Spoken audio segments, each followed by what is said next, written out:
pwede na manatili siya sa buhay ko. Mga kaibigan, kailangan natin ang babaeng magdadala ng puso sa kwentong ito. Ladies and gentlemen, Heaven Peralejo bilang Carmela at Carmelita.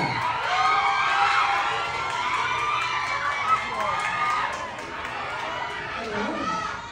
Wow, maraming salamat po sa lahat ng mga pupunta, sa ating mga viewers. Kahit po maulan, nandito po kayo para supportahan kami. Maraming salamat. I love you since 89. Heaven, napakaganda mo. Maraming salamat. Ngayon, pero... Sorry.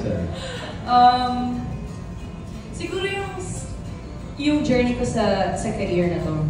Siguro how I started, when I started this career. Kasi nung nagsisimula ako, I had so much doubt with everything. Myself, tama ba itong ginagawa ko? May mararating ba ako? And gusto kong kausapin yung old Heaven na huwag kang mag-alala. Timing lang yan and porsigido lang. So, yun lang yung gusto kong balikan sa'yo. Did you have a hand in selecting the cast? I think I was the last person on board. Okay.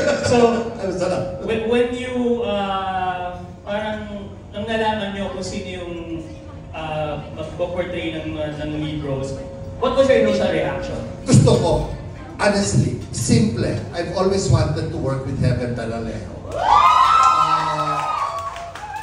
Actually, in my last few projects, I was requesting for her. Hindi lang natutuloy. So, that is a fact. Nung nagtrabaho kami, nakita ko kung paano na-validate ang perception ko